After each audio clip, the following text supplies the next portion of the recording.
Bonsoir tout le monde. Alors je fais un peu cette petite vidéo. Alors je sais pas pour les personnes qui auraient vu la fameuse vidéo du Grand JD avec Gilles de Silent Gilles, qui ont fait une vidéo d'une exploration d'un manoir. Et quand j'ai regardé un petit peu cette vidéo, parce que forcément ça tournait sur Facebook, il y a beaucoup de choses qui m'ont un peu interpellé. Donc pour les personnes qui savent pas, donc je suis fondateur d'une web radio qui s'appelle Radio Terrazen, qui est basée sur le bien-être, sur le paranormal et l'ésotérisme.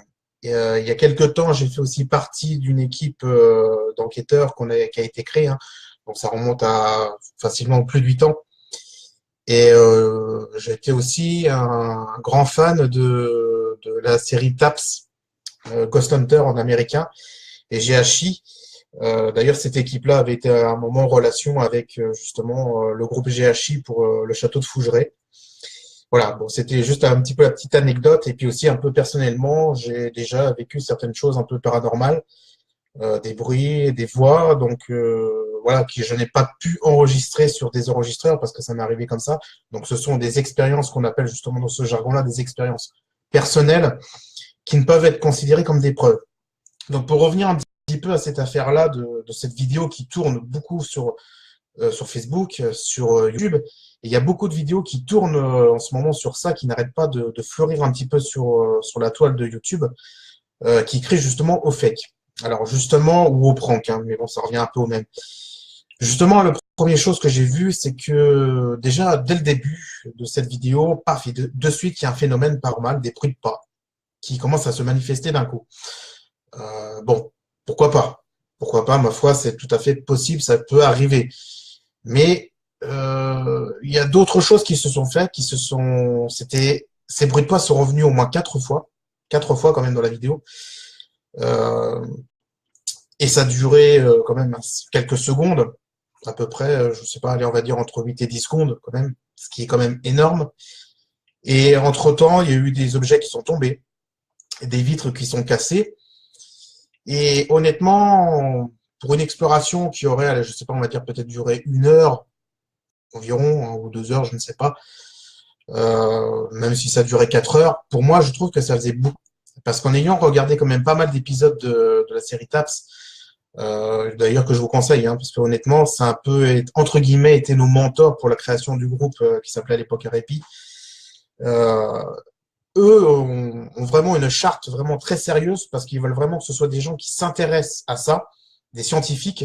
Donc du coup, ils sont obligés d'avoir une charte très très correcte. Et c'est-à-dire que tout ce que je vous disais tout à l'heure en début, tout ce qui est expérience personnelle ne peut pas être retenu comme une preuve. Eux, pour eux, les preuves, c'est quoi? C'est une preuve photographique, vidéo ou enregistrement sonore. Enregistrement sonore qui s'appelle plus couramment EVP ou PVE en français, qui veut dire phénomène de voix électronique. C'est un peu ce que certains font, par exemple les enregistrements, vous savez, sur des postes, etc. Bon, là c'est un autre domaine, c'est de la transcommunication. Ça n'a rien à voir, mais c'est le même principe.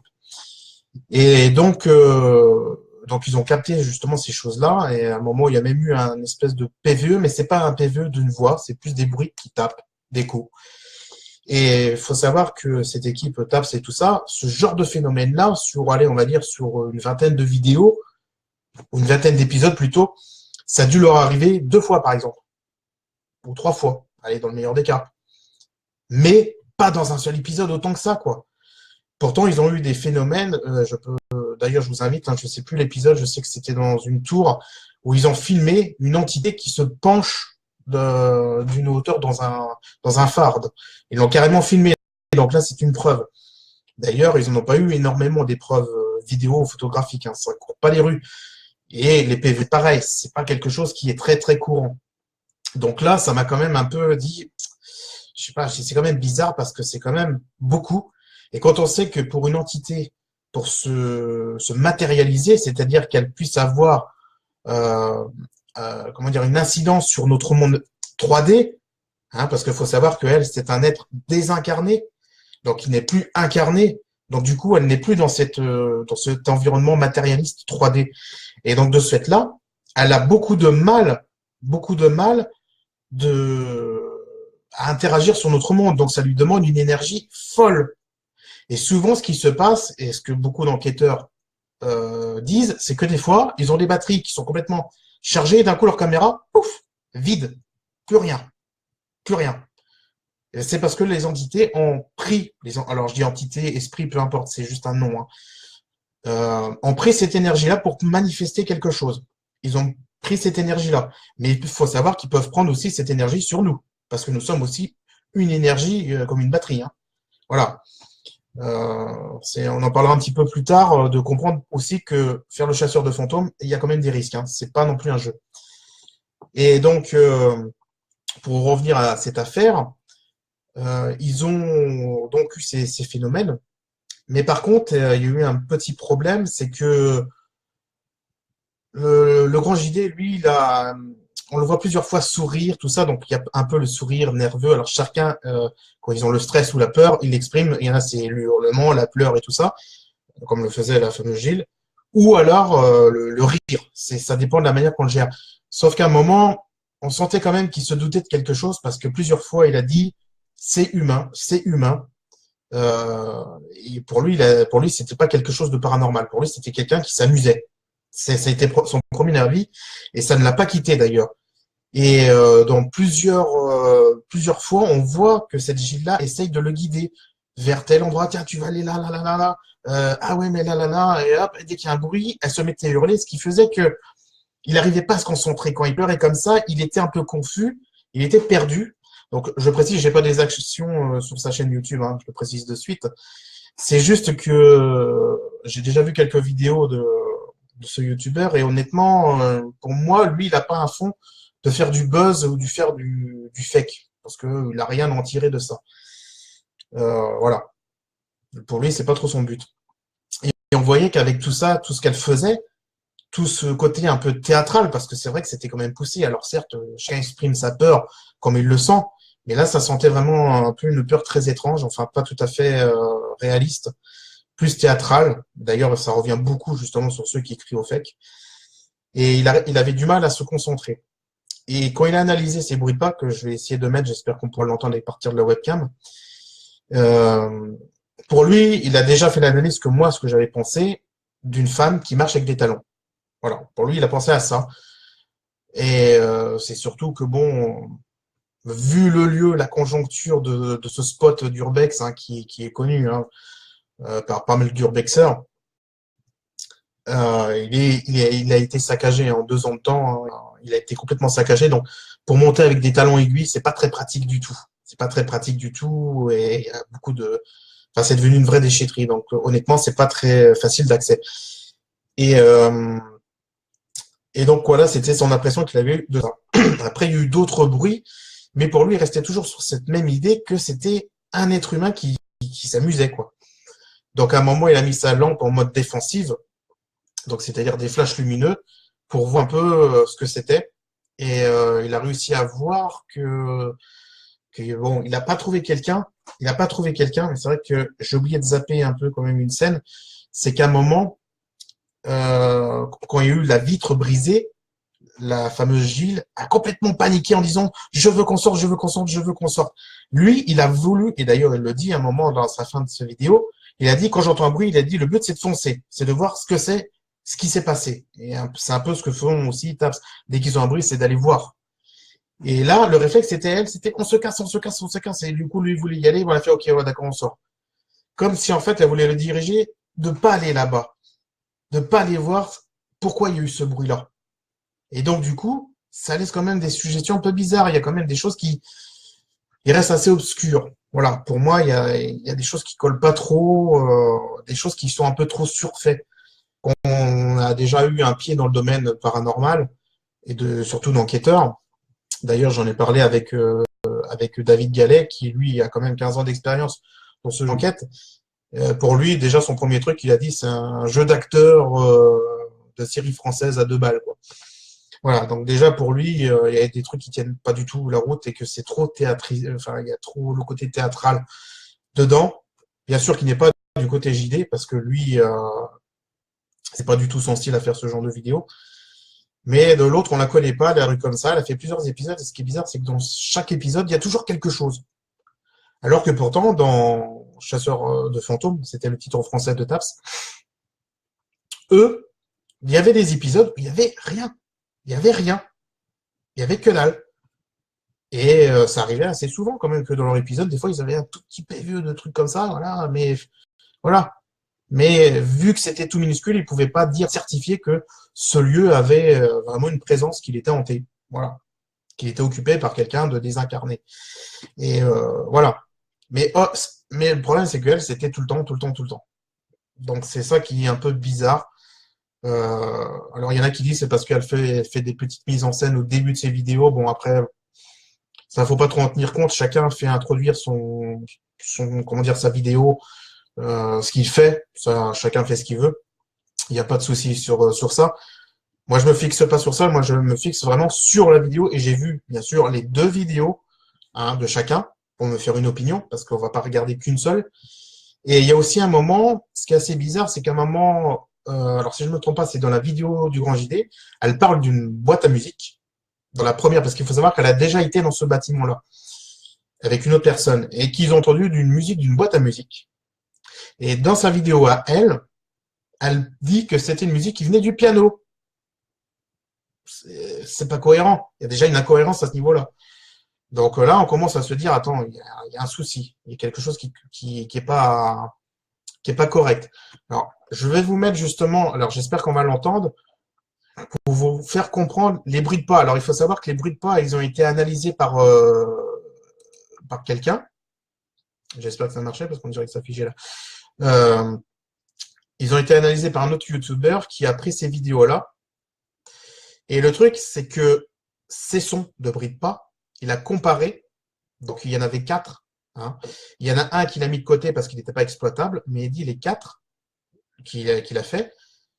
Il a compté qu'il y avait 14 pas.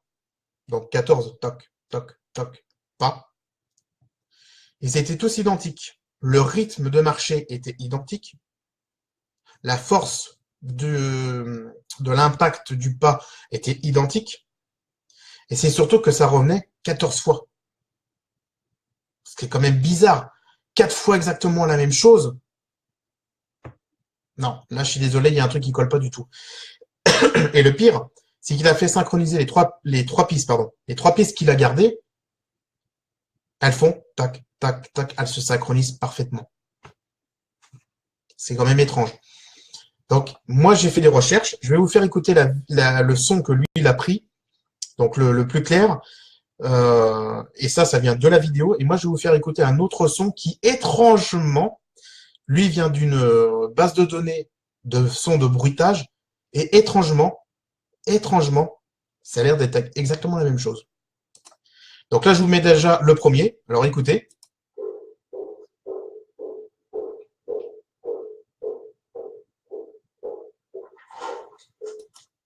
Voilà. Donc, j'espère qu'on a entendu. J'espère qu'on a entendu. Je ne sais pas si ça marchait. C'est un peu une première fois que je le fais là en direct. Donc, si les personnes qui regardent, s'ils peuvent me confirmer qu'on a entendu le son, je peux pas le mettre plus fort parce que sinon après ça sature et ça casse les oreilles. Et avec le tour, je suis pas très sûr que ça fonctionne bien. De toute façon, au pire, je vous les mettrai en commentaire. Ce sera plus simple pour que vous fassiez aussi la comparaison. Et là, c'est le son que j'ai récupéré sur un site. Écoutez.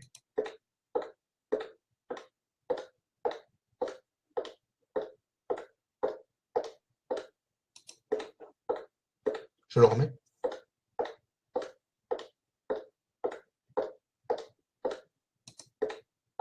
Hop, excusez.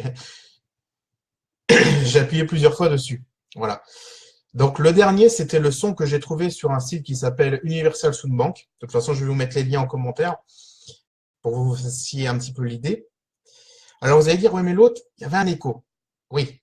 Mais il faut savoir que si, et c'est ce qu'on pense avec notamment avec Steve et d'autres personnes, ce qu'on pense aussi, que ce serait une enceinte Bluetooth qui aurait été cachée. Donc, vous savez ce que c'est qu'une enceinte Bluetooth. Hein. C'est une enceinte sans fil avec une batterie à l'intérieur.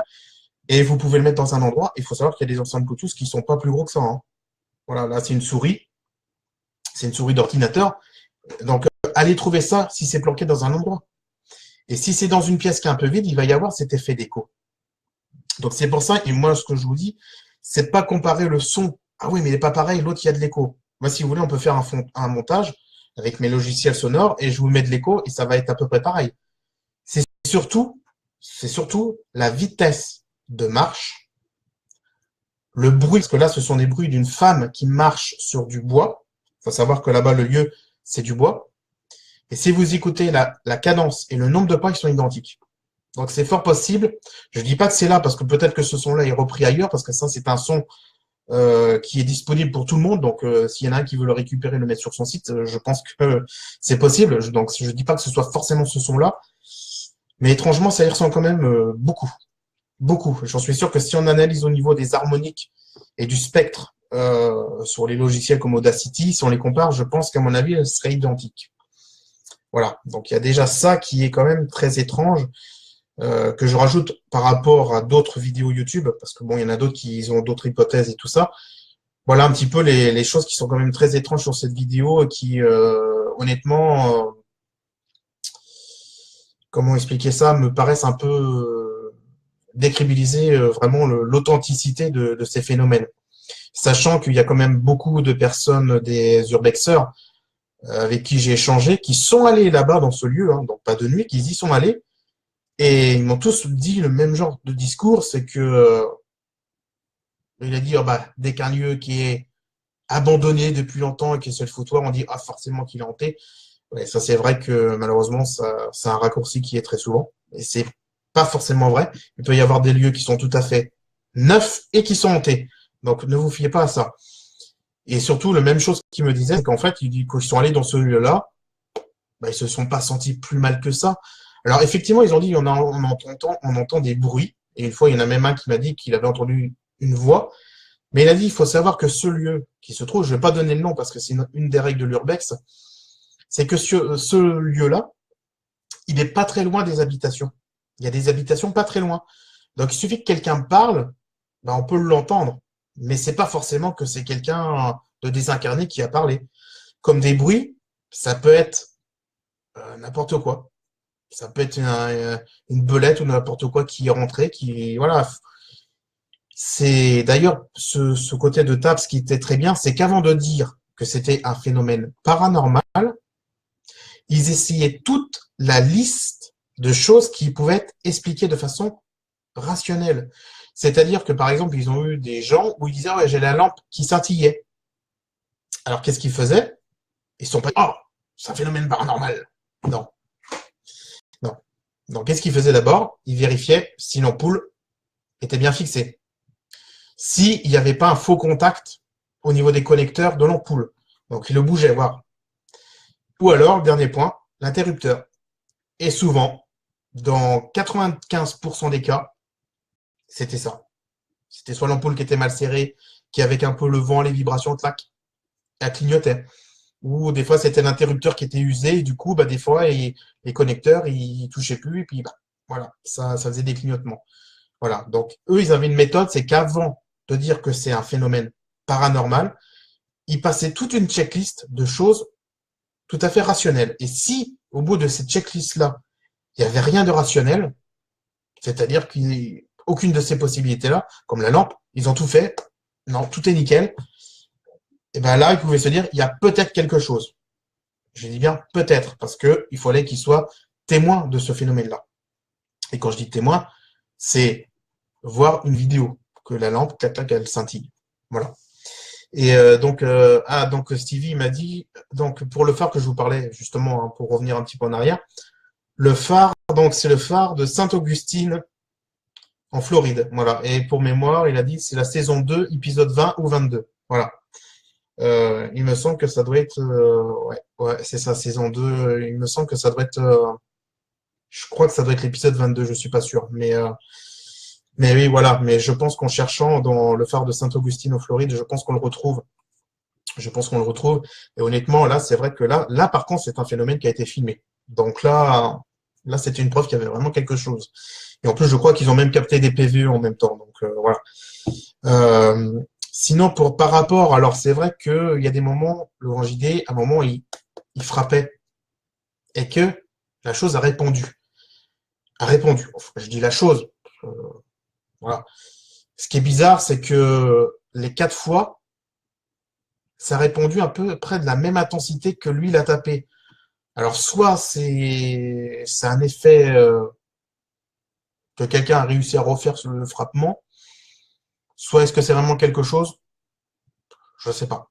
Là, c'est vrai que c'est le truc le plus difficile un petit peu à débunker, mais le reste, honnêtement, les bruits de pas, là, par contre, là c'est clair et net que ça sent le coup fourré. La vitre, ça peut être n'importe qui, par exemple. Il faut savoir que sur le lieu, il y avait donc le grand JD, Gilles, son caméraman et une autre personne. Et oui, ils étaient 4 en tout. Sauf qu'il y en avait un, on ne sait pas à quoi il servait. On ne sait pas ce qu'il faisait là. On ne sait pas ce qu'il faisait là. Et là, moi, au début, je pensais qu'ils étaient 3. Sauf qu'à un moment, quand ils ont fait le petit briefing dehors, ils ont fait leur petit briefing, il y a un mec qui est là, tu te dis, attends, mais il sort d'où celui-là? Et il faut savoir que c'est très facile à faire tomber une vitre. Il suffit de prendre un fil de pêche, de préparer le truc sur le terrain, et le fil de pêche, tac, on le tire dans la nuit. Est-ce que vous allez voir un fil de pêche? C'est très dur. On le tire et hop, la vitre, elle tombe. Et puis aller trouver le fil de pêche de la nuit, hein. C'est un peu compliqué, hein. Si on prend un tout petit fin pour pêcher du gardon, c'est pas très facile à voir en de nuit, hein. Même de jour, c'est pas pratique. Par contre, il y a certains qui ont vu une personne qui était en bas, qui aurait été filmée par la vidéo du Grand JD. Alors, il y en a qui disaient, ah, mais c'est le Grand JD, mais comment ça peut être lui qui filme et qui sont en bas? À moins qu'il ait un don d'ambiguïté, c'est pas très logique. Donc, je pense peut-être que c'était le fameux quatrième mec qui était en bas et qui, euh, sûrement, parce que eux connaissaient les lieux et le Grand JD ne connaissait pas du tout le lieu. Et je pense qu'il est tout à fait possible d'avoir une sortie ailleurs ou de se planquer dans un endroit qu'il a peut-être pas forcément vu. Il faut savoir que c'est des vieilles bâtisses, donc peut-être qu'il y avait pas des pièces secrètes, mais des pièces un petit peu où on pouvait se cacher. Vous voyez, derrière un matelas, hop, ils n'ont pas soulevé les matelas. À moins que ça n'a pas été filmé. Bon, mais voilà. Après, la seule explication qu'il disait, c'est sur le sol. Il disait, ah oui, là, c'est nos traces de pas et tout ça. Bon, ok, ça c'est vrai que c'est une très bonne façon de voir si quelqu'un s'amuse. Le seul problème, c'est que lui, il connaît la trace de ses crampons que ses chaussures font, mais est-ce qu'il connaît celle, la fameuse Gilles, de son caméraman et du quatrième mec? Je pense pas, il aura pas dit, attends, soulève ta chaussure que je regarde. Voilà. Le truc qui aurait été pratique, mais ça, il aurait fallu l'avoir. Ça a même été utilisé d'ailleurs, cette technique a été utilisée par des gendarmes pour la maison à Saint-Quentin, la maison qui saigne de Saint-Quentin, euh, pour mieux m'en parler, parce que c'est une technique qui a été utilisée par les gendarmes. Et donc, il aurait pu mettre de la farine, et puis si quelqu'un marche, bah là, on va le voir tout de suite. On va le voir tout de suite. Sauf si le mec, il dit, attends, hey, il y a de la farine, hey, j'en remets par-dessus. Bon, sauf que ça se verrait quand même si on en remettait par-dessus. Pourquoi je vous parle de ça? Parce que justement, ça a été utilisé pour savoir la maison qui saigne de Saint-Quentin. Donc Saint-Quentin dans l'Aisne, hein, j'ai oublié de le préciser. Cette maison-là donc saignait et c'était du sang humain. Alors sur le coup, ils ne le savaient pas, mais au début, ils pensaient que c'était le chien qui avait coincé la queue, qui avait du sang. Enfin voilà, ils cherchaient des trucs. Forcément, c'est des gendarmes, ils vont pas dire ah, c'est un fantôme. Non. Et du coup, ce qu'ils faisaient, c'est que ils avaient dit pour voir si c'est un plaisantin qui s'amuse à faire ça, on met de la farine sur le sol. Parce que j'ai oublié de préciser, il y avait aussi des assiettes qui étaient tombées, qui cassaient. Donc, ils ont mis de la farine. Et ils ont tout remis en état, bien sûr, avant. Ils sont revenus le lendemain, des traces de sang sur le mur, de la vaisselle cassée, aucune trace de pas par terre. Voilà. Donc, c'est pour ça que je vous parle de ça. C'est vrai que, mais bon, il aurait fallu qu'ils se baladent avec un sac de farine. C'est pas trop le truc qu'on va penser à emmener pour faire ce genre d'enquête. Mais c'est vrai qu'il avait, par exemple, il avait des détecteurs EMF. Donc, c'est un outil qui est utilisé justement par les enquêteurs du paranormal. Je dis pas chasseurs de fantômes parce que c'est pas une chasse, hein. C'est pas du gibier qu'on traque. Donc, il avait un détecteur EMF. Le détecteur EMF, c'est parce qu'en fait, pour certains enquêteurs, une manifestation d'un esprit génère un champ électromagnétique. Et quand il y a une manifestation qui est assez importante, le détecteur EMF va augmenter. Il va se manifester. Sauf qu'il a, alors soit il a pas eu le réflexe, soit parce que l'autre lui a tellement brouillé le cerveau. D'ailleurs, il y a des moments où il rigolait. Je pense qu'il voulait se concentrer, que elle faisait tout pour le déconcentrer, ce qui fait qu'il n'arrivait plus à réfléchir. Et je pense que c'est peut-être pour ça qu'il n'a pas pensé à son détecteur EMF, parce que là, si avec ces bruits de pas, avec le détecteur EMF, il n'y a rien qui se passe, là, c'est qu'il y a vraiment quelque chose qui est pas paranormal, mais qui n'est pas très logique. Pourquoi je vous dis ça? C'est parce qu'en fait, il y a des PVE qui ont été enregistrés, notamment avec TAPS. Et au moment où le PVE a été enregistré, il y avait le détecteur EMF qui bougeait, qui augmentait. Donc, ils ont eu deux preuves en une. C'est-à-dire qu'il y a bien eu un enregistrement de voix électronique et en plus le détecteur EMF qui confirmait qu'il y avait quelque chose qui était là, qui se manifestait. Alors, bien sûr, ce ne sont pas des choses scientifiques prouvées, ce sont que des spéculations, mais quand même qui sont assez étranges et qui se rapprochent. D'ailleurs, c'est pour ça qu'ils combinent plusieurs outils pour faire ce genre de choses-là. Et donc, voilà. Donc, c'est pour ça qu'ils utilisent ce genre d'outils, les caméras thermiques aussi. Mais bon, je pense pas que le Grand JD ait une caméra infrarouge thermique, parce que ça vaut quand même, je crois que ça vaut presque 10 000 euros. Une bonne caméra, ça vaut 10 000 euros. C'est quand même un sacré budget. Ouais. C'est pas tous les enquêteurs tous les groupes d'enquêteurs, je crois qu'en France, peut-être RPI, peut-être eux qui en possèdent, et encore, je suis pas sûr qu'ils en aient. Je suis pas sûr. Je crois pas qu'il y en ait beaucoup sur tous les groupes d'enquêteurs qui y a en France. Je crois pas qu'il y en a des masses qui ont ce genre d'outils. Hein, parce que, comme je vous dis, ça coûte assez cher. Et, et voilà, quoi. Après, il existe aussi des appareils photo à large spectre qui permettent de prendre, en fait, toute la longueur d'onde de la lumière. C'est même grâce à un appareil de ce genre-là que GHI, donc le dérivé de TAPS, qui eux étaient internationaux, qu'ils ont chopé le visage d'un occupant de lieu, ils l'ont photographié. Grâce à ça, eux, à l'œil, ils ne l'avaient pas vu. Les caméras qui filmaient en même temps n'avaient rien vu. Mais lui, avec son appareil, il a capté ça. Donc, je ne crois pas que le Grand JD a ce genre d'appareil-là. Par contre, il y a un autre YouTuber avec qui le Grand JD a fait une enquête, c'était sur la clinique du diable, qui s'appelle Mamie Twink, et qui, lui, est retourné là-bas avec son équipe pour justement débunker le truc. Lui, il a justement un appareil photo qui est capable d'enregistrer ce genre de choses-là. Alors, il faut savoir que Mamie Twink, c'est pas un enquêteur du paranormal. Voilà, lui, c'est de l'exploration nocturne de lieux abandonnés. Voilà, mais c'est pas une chasse aux fantômes. Donc lui, il est allé là-bas et je sais pas s'il a utilisé cet appareil-là. On le saura quand il va passer sa vidéo, mais c'est vrai que ça aurait été bien qu'il le fasse. Parce que là, par contre, je pense que s'il y avait vraiment quelque chose, il y aurait vu. Si on suppose que les manifestations sont toutes authentiques, c'est-à-dire que ce que je dis n'est pas vrai, mais ça honnêtement, j'y crois pas du tout.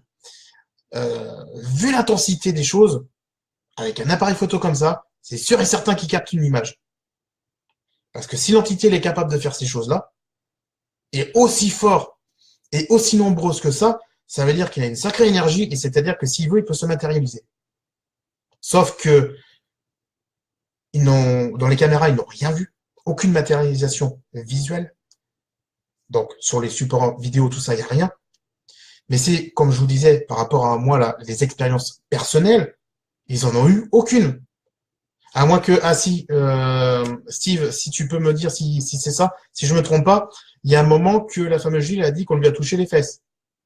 Si tu peux me dire en comment, en commentaire, si c'est bien ça que tu m'as dit, parce que moi, je me rappelle pas avoir entendu ça, parce que bon, après j'étais focalisé sur les trucs et tout, donc je sais pas, mais il me semble, Steve, que tu m'avais dit ça. Donc bon, si c'est le cas, c'est quand même bizarre qu'un fantôme il s'amuse à toucher les fesses. En plus, c'est toucher les fesses d'une femme. Bon, à moins que ce soit un fantôme humain qui aime bien les femmes, bon, pourquoi pas? Pourquoi pas? Ah oui, donc Steve, si tu m'entends, est-ce que tu peux me confirmer qu'à un moment, la fameuse Gilles a dit qu'on lui avait touché les fesses? Voilà. Si tu peux me le confirmer. Parce qu'il me semble que tu m'avais dit ça en commentaire, justement. Je suis pas sûr, mais bon, ouais. Enfin, voilà. Bah, honnêtement, dans toutes les équipes de TAPS, il faut savoir qu'il y a des femmes. Même dans GHI, il y a des femmes. Ils ont déjà été touchés, mais ils n'ont jamais été touchés aux fesses. C'était les cheveux. C'était souvent la sensation que quelque chose passait. Donc, vous savez, souvent comme ça, le frisson et tout ça, quelque chose qui passait. Toucher l'épaule ou des parties comme ça, mais les fesses, je me rappelle pas avoir entendu qu'ils se sont fait toucher les fesses. Donc, ah d'accord, pas, ah, d'accord, ok, c'était dans un autre épisode. Ok, d'accord, ok, bon, autant pour moi, autant pour moi. Bon, mais bon, moi, ce qui m'a étonné, c'est que souvent, quand il y a des manifestations de ce genre-là, donc je vous ai parlé tout à l'heure des changements électromagnétiques, donc le détecteur OMF. Je vous ai parlé de la caméra thermique. Mais pourquoi de la caméra thermique? Il y a un autre outil qui peut être utilisé, si on n'a pas de caméra thermique, c'est les thermomètres laser. Pourquoi? Eh bien, en fait, il s'est aperçu, enfin, plusieurs se sont aperçus qu'en cas de manifestation, il y avait un changement de température, et notamment une température qui baisse. Donc, je ne sais pas si le grand JD le sait, ça. Je ne sais pas, parce que je n'ai pas vu toutes ces vidéos. Je pense qu'il doit le savoir, je suppose. Mais s'il le sait pas, ça aurait été un outil très utile en cas de manifestation, mais de faire ça pour voir si la température baisse. Par contre, il faut pas faire ça. Tac, on fait ça. Ah putain, il fait 14 degrés. Voilà. Non. Ce qu'il faut, c'est faire une analyse déjà d'ambiance, de voir la température générale en moyenne. Et dès qu'il y a une manifestation, donc il ne brûle pas, hop, on essaie de voir. On essaye de voir. Et là, si on voit que par rapport à la température, donc on a quand même une marge de 2-3 degrés, hein. Mais généralement, quand il y a une manifestation de ce genre-là, c'est plus que 3 degrés de différence, hein. Et souvent, on le ressent sur nous, c'est qu'on a la chair de poule.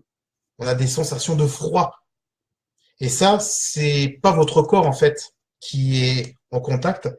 C'est ce qu'on appelle le champ aurique. C'est-à-dire que l'entité, l'esprit, est en contact avec vous dans votre champ aurique. Il faut savoir que le champ aurique, il ne s'arrête pas à notre corps, hein. Il est en moyenne à peu près, certains disent 1 mètre au-delà du corps physique. Donc, c'est-à-dire, là, vous imaginez, là, la main, 1 mètre plus loin, c'est la fin de mon champ aurique. Donc, vous pouvez sentir là une sensation de froid là, mais en fait, c'est quelque chose qui vous touche à 1 mètre de vous. Voilà. Alors, ne vous fiez pas trop à 1 mètre, ça dépend des personnes. Il y a des personnes que ça va être beaucoup plus, d'autres ça va être beaucoup moins. Voilà, c'est juste une moyenne, le 1 mètre. Mais c'est juste que quand vous avez cette sensation-là de frisson, de trucs comme ça, et que vous avez ce phénomène-là qui se passe, bah là, vous pouvez dire que là, c'est pas un fake. Sauf qu'à aucun moment, je les ai entendus dire, faire un mouvement, pas forcément lire, mais un mouvement de, hop, je sais pas, j'ai une sensation que quelque chose m'a frôlé. Vous voyez, une sensation de froid. Ils n'ont pas eu ça. Ils n'en ont pas parlé. Voilà. Donc déjà, ça, c'est un truc qui est assez important quand même par rapport à ça. Voilà. Mais, euh, mais voilà, un petit peu ce que je pouvais dire sur ce genre de choses. Pour finir un petit peu cette vidéo, parce que ça fait déjà quand même pratiquement 34 minutes que je suis sur ça. Pour finir cette vidéo, sur les personnes qui veulent faire enquêteur du paranormal, je vous dis, ne prenez pas ça comme un jeu, parce que déjà, ce n'est pas un jeu. On est en contact avec des êtres désincarnés. Alors, il faut pas avoir non plus le mal partout, mais il faut être quand même vigilant parce que vous pouvez très bien en avoir qui sont aptes à vouloir parler, voilà, ou qui peuvent des fois vous demander de l'aide. Ça peut arriver. Ça peut arriver. Il me semble que dans TAPS, ils ont déjà eu un cas comme ça où une entité leur demandait de l'aide, mais ils n'ont pas compris quoi. Mais il me semble il me semble, je suis pas sûr, mais il me semble. Donc voilà, mais vous pouvez avoir d'autres types d'esprits, c'est avoir des esprits farceurs, c'est-à-dire qu'ils vont vous faire flipper à mort, parce qu'ils vous connaissent. Ils vous connaissent très bien, ils savent en vous, donc ils vont dire, tiens, je vais faire ça, tac, tac, tac. Voilà, ils vont plus s'amuser avec vous à vous faire peur. Et après, vous avez ceux qui sont là, par contre, plutôt méchants, qui sont évités. Eux, par contre, ça va pas être que vous faire peur. Ça va être autre chose. Donc c'est pour ça que souvent, ce qu'on conseille un petit peu en tant que Bible des enquêteurs, c'est un petit peu les deux livres d'Alan Kardec. Si les gens savent pas qui c'est Alan Kardec, vous cherchez sur Internet, honnêtement, vous verrez qui c'est, hein. Je peux en parler. C'est le livre des esprits qui va vous cataloguer tous les types d'esprits qui existent. Alors, ça peut être changé depuis son époque, mais ça reste quand même assez fiable. Et après, le livre des médiums. Voilà, c'est vraiment deux ouvrages qui sont assez importants de connaître. Alors, après, je sais pas non plus à savoir à le connaître par cœur. C'est pas vraiment connaître ça par cœur, mais déjà, ça va vous donner des bases de savoir un petit peu dans quoi vous allez mettre les pieds. Voilà. Parce que on est en contact avec ce genre de choses-là et il est très facile de se faire polluer. Et après, je peux vous dire que si c'est du gros bétail, hein, je pense que certains qui regarderont cette vidéo et la Steve savent de quoi je parle. On va pas donner le nom, mais voilà. Si vous vous en collez un sur vous, bah, il va pas partir comme ça, hein. Je vous le dis tout de suite. Et vous allez le sentir au niveau de votre corps, vous allez le sentir, mais au niveau de tout ce qui est autour de vous, ça va vite changer. Voilà. Donc c'est pour ça, ne vous amusez pas trop. Je crois même que Taps en parlait très souvent de ce genre de choses-là, de faire très attention à ça, de pas faire n'importe quoi, parce que c'est pas un jeu. Et c'est vrai que c'est fun d'aller sur YouTube, ah je fais des vidéos, je chasse le fantôme, tout ça. Ouais, c'est devenu une mode, c'est un peu comme l'urbex. C'est devenu une mode, mais l'urbex a ses dangers que on peut se retrouver, si on fait comme moi, dans mes explorations souterraines, dans les carrières, on peut se perdre dans une carrière et ne plus jamais en sortir. Et donc, forcément, si personne vient vous chercher, bah, vous y restez. Voilà, on n'aura pas besoin de vous enterrer, vous serez déjà enterré. Aller dans des usines, des maisons abandonnées, bah, vous pouvez passer à travers un sol. Voilà, vous avez jugé que le sol était bon et en fait, bah non, le sol était pourri. Hop, vous êtes tombé, paf, bah, voilà, c'est fini. Donc voilà, il y a ce danger physique, mais en tant qu'enquêteur, il y a ce côté aussi danger physique, tomber dans un trou qu'on n'a pas vu parce que voilà, de nuit, on voit pas tout. Et puis bah, le côté ésotérique, voilà, de se coller des choses pas très sympathiques. Voilà, des énergies involutives ou ou des esprits du bas astral. Voilà. Ça, quand on ouvre cette porte-là, il faut faire attention. Il faut faire très attention. Voilà. Il faut pas non plus en avoir une peur parce que si vous en avez une peur, vous ouvrez la porte. Euh, mais voilà, sachez quand même que c'est pas non plus un jeu. Et malheureusement, ce que je peux voir sur YouTube, c'est que beaucoup prennent ça à la rigolade, notamment la fameuse Gilles, d'ailleurs son nom, Silent Gilles, en faisant référence. En plus, c'est pas que ça, c'est que même l'avatar de sa chaîne, c'est l'image du film Silent Hill. Voilà, Silent Hill, c'est quand même pas un film qui parle des petits anges et des bisounours, hein. Ça parle quand même de l'adversaire. Ouais, alors pas diable parce que c'est pas la même chose.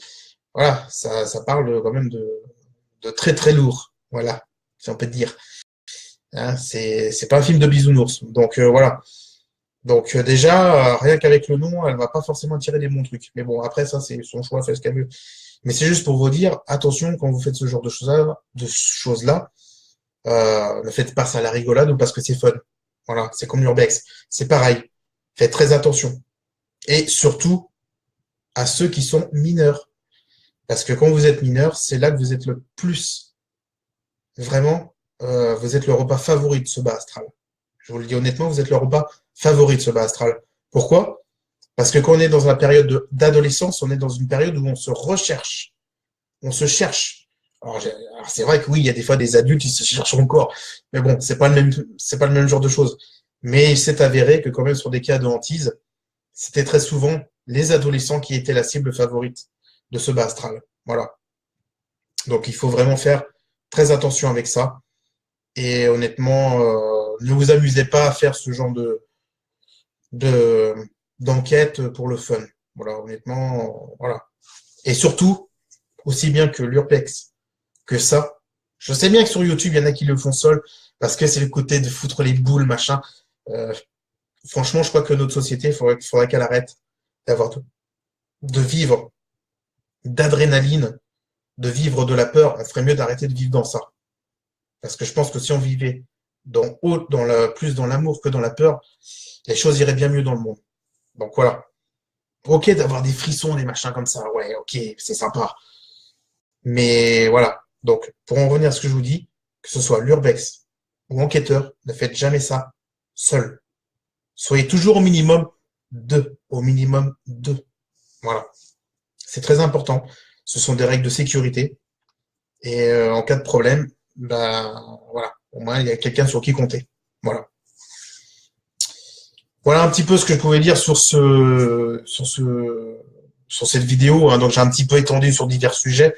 Mais voilà, ça me tenait un peu à cœur parce que je voyais un petit peu trop de trucs et du coup j'ai un peu mis mon nez dedans parce que voilà, je le sens comme beaucoup que ça sent, je vais dire ce que c'est, hein, ça sent la merde. Franchement, ça pue ce truc. Et le problème c'est que les gens qui font vraiment un vrai travail sur ça, notamment un groupe là qui est composé que de femmes, que je vais peut-être interviewer sur la web radio d'enquêteurs, qui est comment ça s'appelle, La Nuit du Chasseur, le groupe, et qui, eux, sont vraiment plus structurés. Ils sont pas pour faire là du sensationnel. Alors certes, pour voir leurs vidéos primeurs, il faut payer, donc je crois que ça doit être 2,50 €. Bon, ça peut être compréhensible parce que s'ils veulent acheter du matériel ou payer certains frais de déplacement, tout ça, c'est un coût. Donc ça, je peux tout à fait le comprendre. Je suis pas du tout sur ça. Mais voilà, ces gens-là qui ont vraiment un travail qui est cadré, qui est bien fait et tout, qui est bien ficelé, qui est sérieux, eh ben, ils passent dans le sac avec tous les autres qui font de la mouise, de la merde, qui font du sensationnel, qui font du fake sensationnel pour faire du buzz, et les autres qui sont bien, ils sont mis dans le même sac. Et ça, je suis pas d'accord par rapport à ça. Parce que les gens qui mettent leur trip, leur passion, leur argent aussi dans ça, c'est complètement saccagé par des gens qui font ça pour la gloire, pour le buzz. Voilà. Maintenant, c'est ça, c'est vivre sur le buzz. Moi, je trouve ça plutôt pathétique. Mais bon, c'est comme ça. Faut vivre avec. Faut vivre avec. Et c'est surtout que moi, c'est par rapport à ces gens-là qui vraiment s'investissent dedans, comme ce groupe, hein. Et honnêtement, ils font vraiment un travail de qualité. Et voilà. C'est pour ça que je pense que très certainement, je vais prendre contact avec eux. Ils ont déjà pris un peu contact avec moi par rapport à la radio. Mais je pense que ça pourrait être très intéressant, hein, parce que c'est un groupe qui est vraiment très sérieux. Et en plus, c'est bien parce que c'est que des femmes. Donc ça montre que c'est pas un truc d'homme.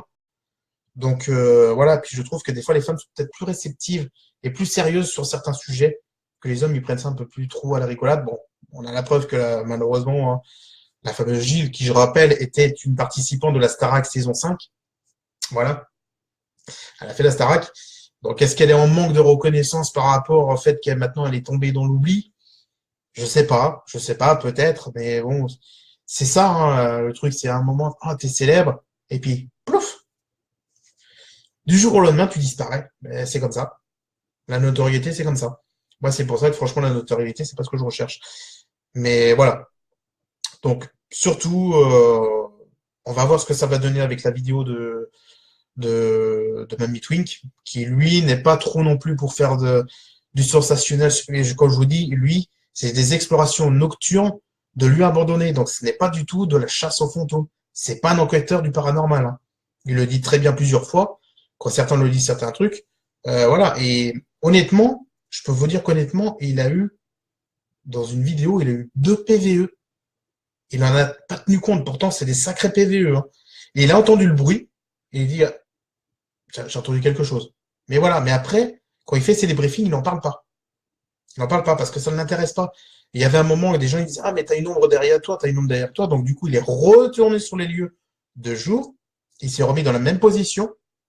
Et se sont aperçus en fait que c'était pas une personne, c'est que c'était une porte qui était cassée qui faisait l'ombre d'une personne. Alors en fait, voilà, il a débunké, il a fait un petit peu le travail justement du côté rationnel comme faisait Taps avant de dire c'est paranormal.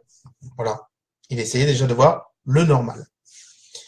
Voilà, bon, ben, je vous laisse pour cette vidéo hein, parce que ça fait quand même 45 minutes que je parle.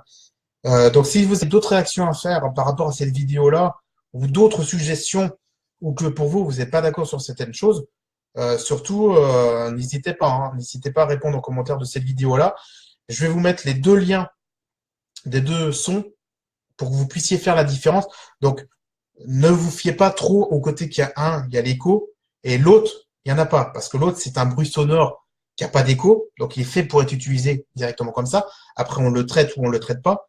Et l'autre, c'est un son qui aurait été diffusé dans un lieu voilà, local, vous savez, quand vous avez une maison qui est vide, les gens qui déménagent, quand vous parlez dans votre pièce, ça fait un certain bruit. Et quand vous déménagez qu'il n'y a plus rien, vous parlez, ça fait un écho. Voilà. Et ben c'est un peu ce côté-là. Donc ne vous fiez pas au côté de l'écho. Essayez de voir au niveau du nombre de pas déjà. Alors sur celle-là, il y en a que. Alors, je pense que j'en ai compté 13, mais alors l'autre personne disait 14. J'ai un peu compté, mais je pense que ça doit osciller entre 13 et 14. Bon. Mais ce qui est surtout, c'est que c'est la même façon de marcher à chaque fois, tout le temps, pareil. Donc voilà. Donc je dis pas que le son vient obligatoirement de ce site-là, j'en sais rien, mais en tout cas, c'est assez étrange que ça y ressemble quand même pas mal. Voilà.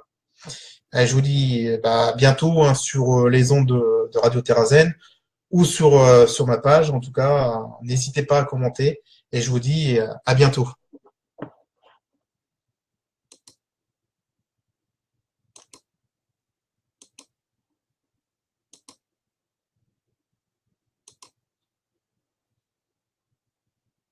Ouais, je crois que j'ai un souci. Il veut pas que j'éteigne le live. Ah si.